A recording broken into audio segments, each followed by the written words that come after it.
téléspectateurs, bienvenue dans votre émission Espace de réflexion. Jeanne Messanjouzi à la présentation.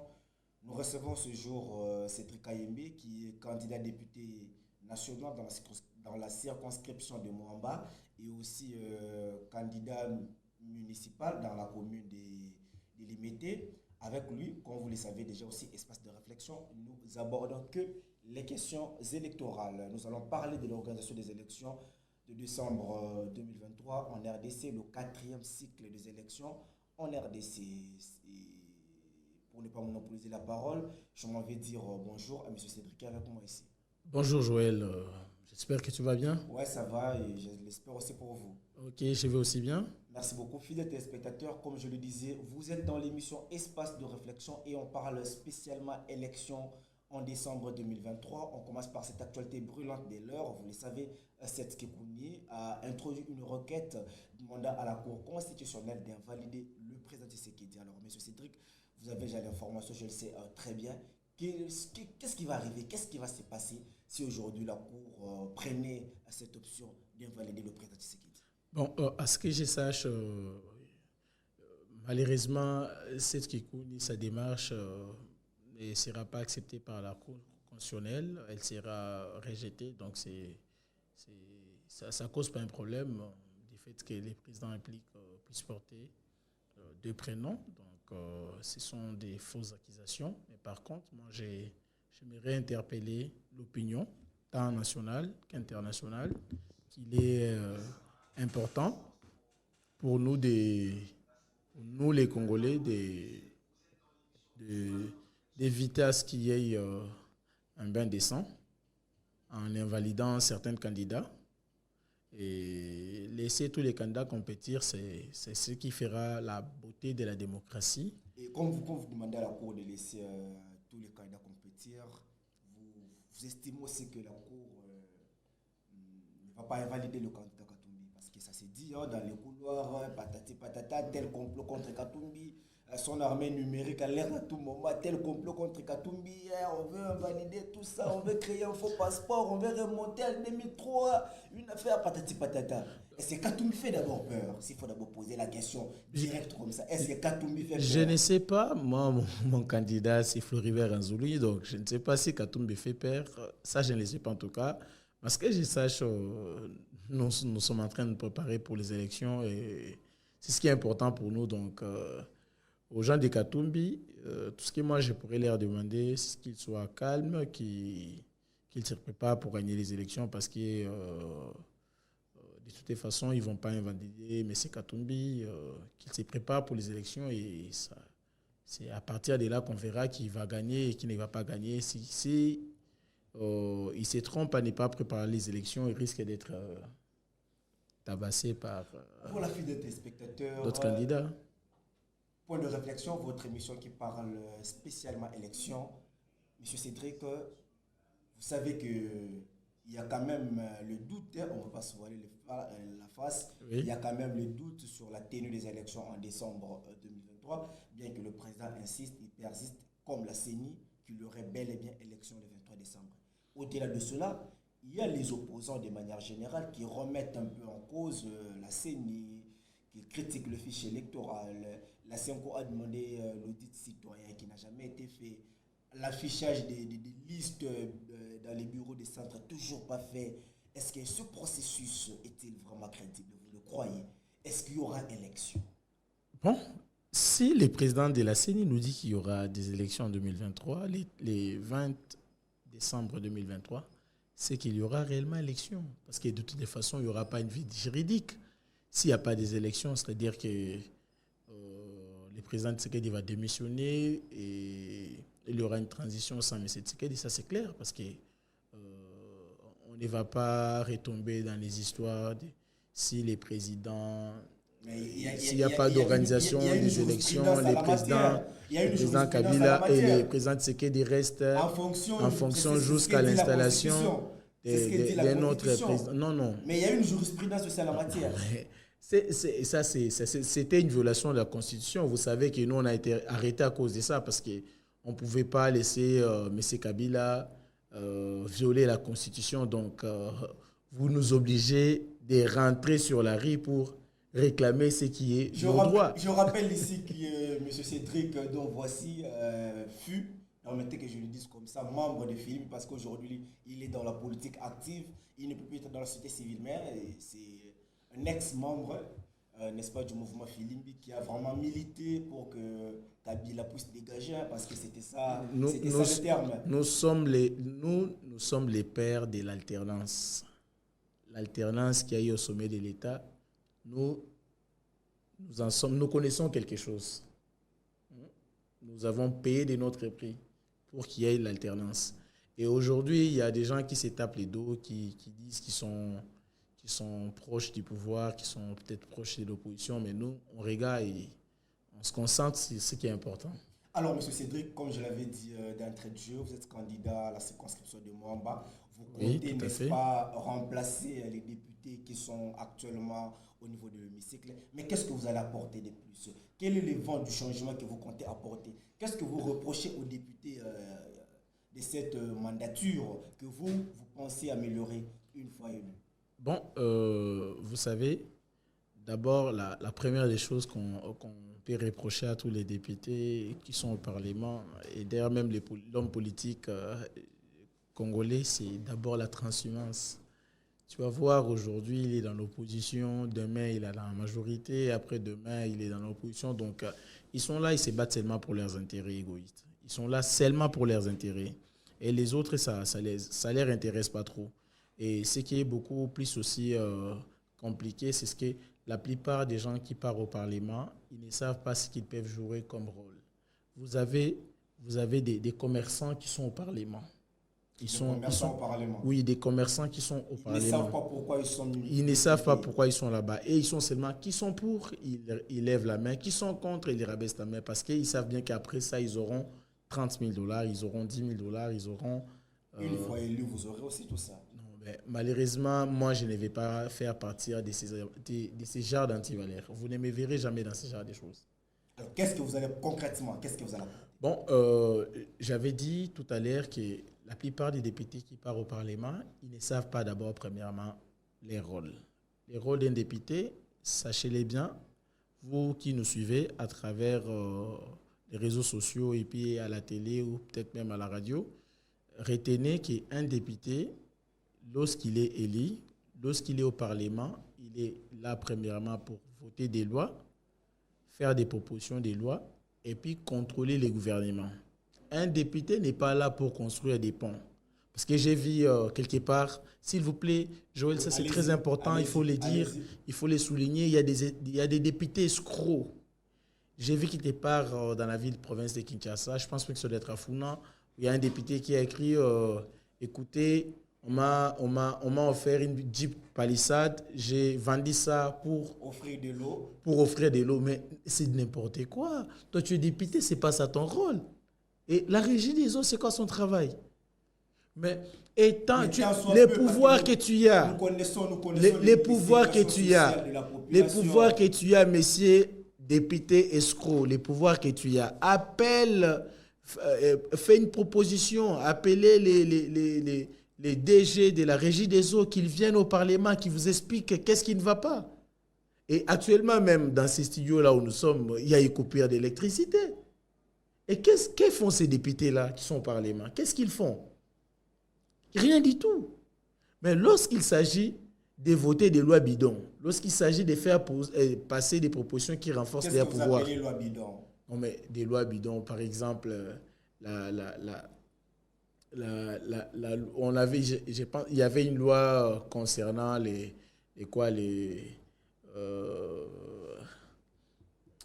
comment on appelle l'interdiction de manger les chiens. J'ai vu une proposition pareille, alors on devait interdire de manger les chiens. J'allais parler d'une loi on parle plutôt de une femme, il faut l'épouser à $500. Ouais. Écoutez un peu, une personne qui se dit qu'il est professeur d'université et qui part au Parlement pour proposer, mais messieurs, écoutez, il y a la guerre à l'Est. Des gens ont faim. C'est quoi les sociales?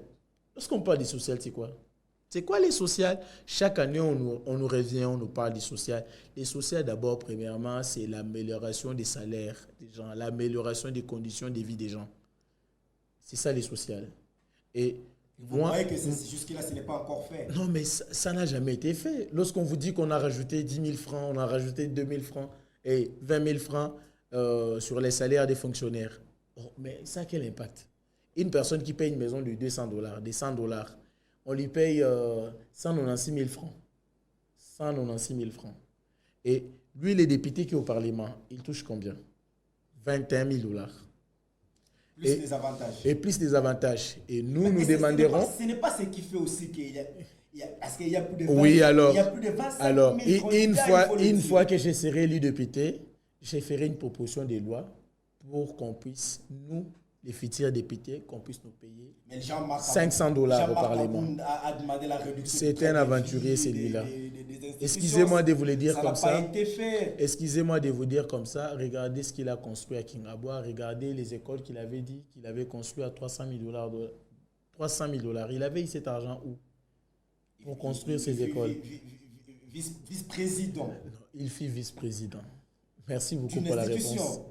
Et la grande d'ailleurs, la grande institution. Donc on peut comprendre que la grande institution, elle est riche en gabegie financière. Il y a aussi des lycéens qui ont réclamé la réduction des vies des institutions. Mais ça n'a jamais été fait. La grande institution, elle est forte en gabegie financière et puis en dépassement budgétaire. Et lorsqu'il s'agit de... Ce qui est grave, hein, oui. Retenez un peu, un vieux papa qui est au Parlement, tout ce qu'il sait faire, lorsqu'on parle de l'argent de l'État, il déclare qu'il faut faire les huis clos. Mais ça, c'est grave, hein? Lorsqu'il s'agit de l'argent de l'État. Qu'est-ce qui vous fait dire que avec vous, cette proposition va passer? Parce que je vous ai cité ceux qui ont quand même fait ces propositions-là, mais ça n'a pas passé. Qu'est-ce qui vous fait dire que vous êtes élu? D'abord, premièrement, la jeunesse sera majoritaire au Parlement. Vous y croyez? Oui, nous y croyons. La jeunesse sera majoritaire au Parlement. Aussi. Et c'est pas... Avec l'expérience. Parce que quand vous parlez de la jeunesse, nous sommes jeunes. Vous savez aussi les délires de la jeunesse. Lorsque le président de la République a accédé au pouvoir, il avait quelle expérience? Mais il a appris aussi là-bas. Mais c'est Joseph Kabila, il avait quelle expérience? Il a appris. Vous comprenez ce que je veux dire? Mais laissez-moi d'abord... Vous tolérez les essais-erreurs. Laissez-moi expliquer comment est-ce que nous, comme étant les futurs élus de Kinshasa, c'est pour quelques mois, parce que moi, au niveau national, je suis candidat à Moamba 286. C'est ça, c'est ce que vous devez retenir, 286 au niveau des... Moamba. Et puis, au niveau des limités, je suis conseiller municipal. Candidat conseiller municipal, mais les numéros ne sont pas encore sortis. Dès que ça sortira, on n'hésitera pas de venir encore pour vous parler. Mais par exemple, la ville-province de Kinshasa, si nous voulons développer cette ville, j'essaie un peu de mener quelques études pour voir la richesse que regorge Kinshasa. Kinshasa a beaucoup de richesses. Beaucoup. Kinshasa n'a pas besoin de minerais. D'abord, la population de Kinshasa, c'est une richesse. On nous parle d'une population de à peu près 12 ou 13 millions d'habitants. Kinshasa a quelle superficie? Kinshasa a 9 000 quelque chose comme ça de superficie.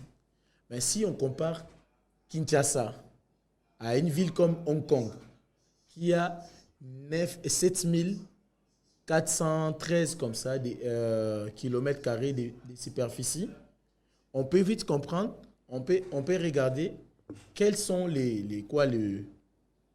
la richesse de Hong Kong, par exemple. Qu'est-ce que Hong Kong a comme richesse? Hong Kong, c'est juste le tourisme qui fait gagner de l'argent à Hong Kong. Mais les PIB de Hong Kong et les PIB de Kinshasa, est-ce qu'on peut comparer les deux? Hong Kong, cette ville, elle a comme PIB 345 milliards de dollars. Kinshasa en a combien? Je ne sais pas, j'ai entendu comment on l'appelle encore, gouverneur parler de quelque chose de 150 millions de dollars.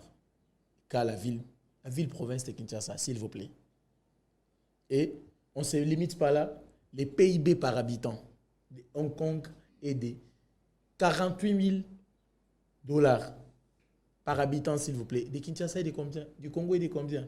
Point d'interrogation. Allons-y maintenant vers les sociales. Parce que Kinshasa devient vivable. Lorsqu'on a Kinshasa, on ne sait plus sortir. On doit utiliser... Il y a des embouteillages monstrueux. Il y a des embouteillages graves à Kinshasa. Alors, moi, élu député national, ce que je vais faire comme proposition de loi au Parlement, d'abord, premièrement, ma proposition de loi au Parlement, c'est sur les sociales. Je veux qu'on puisse créer de l'emploi. Pour créer de l'emploi, il faut faire comment? Proposition, M. Cédric, ça a toujours été déjà fait. Non, mais ça n'a jamais été fait. Ça n'a jamais été fait. Les propositions. Je t'ai dit que ça n'a jamais été fait. Ça, c'est l'innovation. Allez-y. S'il vous plaît, je ne vais pas entrer dans beaucoup de détails. Je vous explique quelque chose qui est simple, qui est faisable. Voilà. Alors, qu'est-ce qu'on fait? On a des remorques, on a des tracks qui nous viennent des Bas-Congo. Et ces remorques, dès que ça arrive au centre-ville de Kinshasa, ça crée de l'embouteillage. Parce qu'il y a de la marchandise qui est dedans, qui est dans ces conteneurs. Et tout en ayant ces marchandises, et ces marchandises viennent comment? Viennent pour aller vers l'unité industrielle, soit pour aller vers la Gombe, au centre-ville. Et si la proposition elle est acceptée au Parlement, elle a été promulguée par les chefs de l'État, on peut construire des immeubles, on peut construire des dépôts au niveau de Mongafula, dans les périphéries de Kinshasa. On construit 150, 200 000, 300 000 dépôts. C'est-à-dire quoi? Lorsque la marchandise provient de l'intérieur, cette marchandise elle est stockée à Mongafula. Et ça va faire comment? Ça va créer de l'emploi là-bas.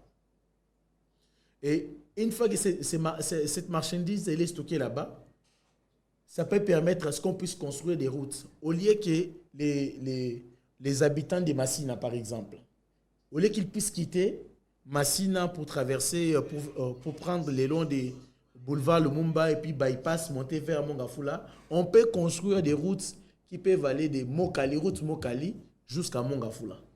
On peut créer des routes. Les plans sont déjà là, il manque que l'exécution. On peut créer des routes. Moi, je suis. Non, mais le problème, c'est quoi? Comment ça va se faire? Comment? Parce que, justement, comment allez-vous peser? Quel mécanisme allez-vous mettre en place pour que ces belles initiatives soient optées, soient mises en pratique? Parce que les bonnes idées, les bonnes propositions, il y en a en RDC. La faisabilité, une fois élu député, comment ces propositions-là vont prendre corps? Ok, comment est-ce que ces propositions vont prendre corps? La première des choses, vous le savez très bien que lorsque vous êtes député au Parlement, vous avez des groupes parlementaires. Dans vos groupes parlementaires, vous devez être majoritaire au Parlement. Si vous êtes majoritaire au Parlement, vous pouvez faire passer des propositions de loi. Et c'est à ce niveau-ci là qu'on se bat aussi pour avoir une majorité au Parlement avec... Une majorité qui va venir de... Permettez-moi que je parle de la société civile, parce que je sais que vous ressentez... Oui, la société... Oui.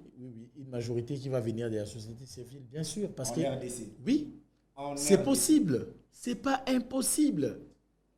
Avec plus de 10 000 partis politiques, hein? Si c'est 12 000, si c'est 10 000, je ne sais pas, même si c'est 1 million de partis politiques... Avec ce système la de regroupage des partis politiques. Parce la que société civile... L'Union sacrée, d'abord, elle-même, contient une affaire... La quasi-totalité des partis politiques. L'Union sacrée fait partie du passé. Parce et ces partis politiques-là vont laisser à la société civile la majorité. Ils n'ont pas de bilan à présenter à la population. Et comment est-ce que la population va les élire? L'Union sacrée manque le bilan. Mais les bilans de l'Union sacrée, c'est les détournements. Qui ne sait pas ça? Les 15 millions. Et avant-hier, on parle des 24 millions de dollars qui ont été détournés sur la route numéro 1, l'allant du Kassai occidental vers le Kassai oriental. On parle de 180 km. Et l'argent qui a été décaissé, c'était 27 millions. C'est selon les rapports de l'IGF que j'ai lu qu'il y aurait... détournement de 24 millions de dollars. Et c'est ça c'est ça les bilans des lignes sacrées. Sans parler des projets 100 jours, sans parler des projets Tilé Jaloux, que tu connais très bien. Et j'en passe. Fidèles téléspectateurs, petit à petit nous allons chuter. Je vous rappelle que vous êtes dans votre émission Espace de réflexion. Nous parlons certainement élection de manière générale. Je vous demande de vous abonner, de liker, de partager aussi, une façon pour vous de nous soutenir. Alors, Monsieur Cédric, je crois que on va petit à petit chuter. Comme on parle élection, permettez que je sais que votre candidat c'est Floribert Anzoulouni, qui est un ancien aussi, n'est-ce pas, du mouvement Filimbi. Oui. Permettez que je vous pose un peu la question sur Matata Mapon, qui est aussi, n'est-ce pas, à la course. Qu'est-ce que vous conseillerez à la Cour constitutionnelle? Qu'est-ce que vous allez conseiller à la Cour constitutionnelle? Parce que vous allez vous rappeler que son dossier judiciaire court encore. Le dossier n'a pas encore pris fin. Là, la Cour doit valider les candidatures. Est-ce que la Cour devait valider la candidature de Matata ou rejeter? Parce que je dois rappeler ici que si Matata un jour est élu président de la République, le dossier Bukanga Lozo sera clos. Quelle doit être l'attitude de la Cour constitutionnelle face à la... Bon, je pense que la Cour constitutionnelle doit juger Matata Ponyo parce qu'il a bel et bien géré. Il a bel et bien géré. Donc, il a dépensé l'argent de l'État. Mais s'il faudra l'écarter pour question d'enquête, qu'on l'écarte, ça, il n'y a pas de problème. Moi je suis au niveau de l'invalidation des candidats qui sont soit congolais ou soit qui ne sont pas congolais. Mais ceux qui ont géré, ils doivent répondre de leurs actes. Mais c'est Matata géré. Qu'il ne puisse pas fuir la justice, qu'il puisse rencontrer la justice. Nous, on a rencontré la justice. À l'époque où M. Matata était encore Premier ministre, on a été arrêté dans ces pays-ci, on a été jeté en prison. On a été jugé et condamné par défaut. Est-ce que nous, on l'a refusé? Non, mais qu'il réponde de ses actes. Il a géré. Et lorsqu'on gère les pays, c'est pas comme on est en train de gérer sa famille ou bien sa maison. On rendra des comptes. Même ceux qui dirigent aujourd'hui, ceux qui détournent aujourd'hui, ils rendront des comptes. Ils le rendront des comptes. Ça, c'est ce qui est sûr. Alors, la dernière ou l'avant-dernière question. Oui. Quel est votre point de vue par rapport à la rumeur, permettez que j'appelle ça ainsi, qui évoque le deal entre Martin Fayulu et Tshisekedi, raison pour laquelle le président Fayulu aurait pris acte de revenir pour prendre part au processus électoral. Bon, ça, je ne sais pas répondre à cette question. Vu que vous avez quand même appris. Je ne sais pas. Vous avez quand même lu quelque part. Je n'ai jamais lu ça quelque part. Je ne sais pas parce que lorsqu'on lorsqu'on parle de quelque part, je pense que je dois lire ça chez Élection.net, je dois lire ça chez RFI, je dois lire ça sur TV5, ou soit chez Actualité. C'est là où je comprendrai que c'est sérieux. Alors si ce sont que des rumeurs, moi, je ne peux pas parler sur base des rumeurs. Fidèles téléspectateurs, nous sommes pratiquement arrivés à la fin de notre émission. Je vous rappelle qu'il s'agit bien de votre émission Point de réflexion. Et le plaisir était pour nous de recevoir monsieur Joël. Oui, monsieur Cédric. Il y a quelque chose que je n'ai pas parlé. Allez-y. Mais comment on peut parler des élections? On ne parle même pas de notre commune. Parce que nous sommes à Limité. Je suis conseiller municipal à Limité. Vous savez qu'aujourd'hui, Limité court beaucoup de dangers. Vous m'expliquez alors? Non, mais d'abord, Limité a un problème sérieux d'insécurité. Est-ce que vous le savez? En fait, parce que quand on parle d'insécurité à Limité, on voit plus Mombele, on voit Mososo. Non, c'est faux. Non, il y a l'insécurité à la 7e rue résidentielle. Il y a l'insécurité sur l'avenue vers la 10e rue. Juste à côté de qui marchait à la 7e rue, il y a l'insécurité. Chaque soir, passer par là, vous allez voir. Et lorsqu'il plaît à limiter, c'est impossible de passer. Comment y remédier? Parce que moi, j'aime des solutions. Non, mais comment y remédier? C'est pourquoi je demande à tous les Libanais, C'est comme ça qu'on nous appelle, nous, les habitants délimités. Ok. Oui, nous sommes des Libanais. Alors, je demande à tous mes amis qui vont me suivre à travers cette Mais émission. pourquoi d'abord vous faire confiance avant que vous lancez votre message? Pourquoi de vous faire confiance? Non, mais ils doivent nous faire C'est confiance. quoi la bonne raison de vous faire confiance, monsieur? La bonne raison de nous faire confiance, qu'on a, on a une vision, on a un projet et on a un programme pour notre commune, pour notre ville, pour notre pays. Et c'est depuis 2011 que nous sommes dans ces combats ici. Parce que si seulement on aimait l'argent, on sera hier en train de faire comme les autres. Mais on a refusé. Vous insinuez avoir refusé des propositions. Beaucoup. Beaucoup. Et c'est depuis très longtemps. Parce qu'on aime la population, parce qu'on aime les changements, on s'accroche au changement. Et aujourd'hui, on ne peut pas accepter la continuité. Il faut qu'il y ait les ruptures entre la continuité et les changements. Constant Moutamba risque de vous porter plainte parce qu'il est contre tous ceux qui parlent de rupture, parce que c'est son programme des élections. Alors, avant peut-être de... Non, mais lorsqu'on parle des choses sérieuses, il ne faut pas parler des plaisantins. Non, mais Constant Moutamba a voulu porter plainte contre le docteur Denis Mukwege parce qu'il a évoqué le terme rupture, alors qu'il se réclame être le propriétaire de ce concept de rupture. Non, mais malheureusement, moi je pense que lorsqu'on parle des choses sérieuses, il faut éviter de parler des plaisantins. Très chers téléspectateurs, je n'ai pas voulu parler de son nom. Lorsque je parle des plaisantins, ça se comprend. Donc, il y a certaines jeunes qu'on achète facilement avec des billets de dollars, mais d'autres, on ne peut pas les acheter. Je m'arrête par là. Voilà, je refuse de continuer sur le dossier. Je crois qu'on va finir. Juste votre dernier mot à la population congolaise de manière générale. Ok, à la population congolaise. Surtout, pourquoi ils doivent aussi faire confiance à votre candidat Fleury Béranzou? Ok, ça va. D'abord, à la population congolaise, je sais bien que vous souffrez beaucoup. Et ça a toujours été le discours des politiques. Vous savez que nous souffrons, mais il nous faut pouvoir créer le change. Vous avez été escroqué par beaucoup de candidats, que ce soit au niveau présidentiel, que ce soit au niveau des députés nationaux ou provinciaux, tout ça, vous avez été escroqué. Mais aujourd'hui, à travers moi-même, à travers notre candidat qui a bel et bien signé les contrats sociaux, peut-être qu'on prendra le temps d'évoquer prochainement.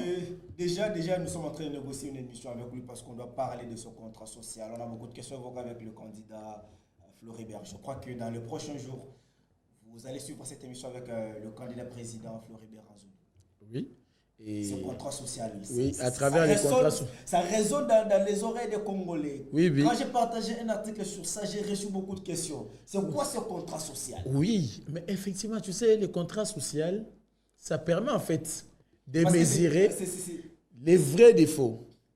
Ça paraît comme une innovation. Oui, lorsque vous signez les contrats sociaux, parce que moi, je suis signataire du contrat social. Moi, j'ai travaillé sur les contrats sociaux.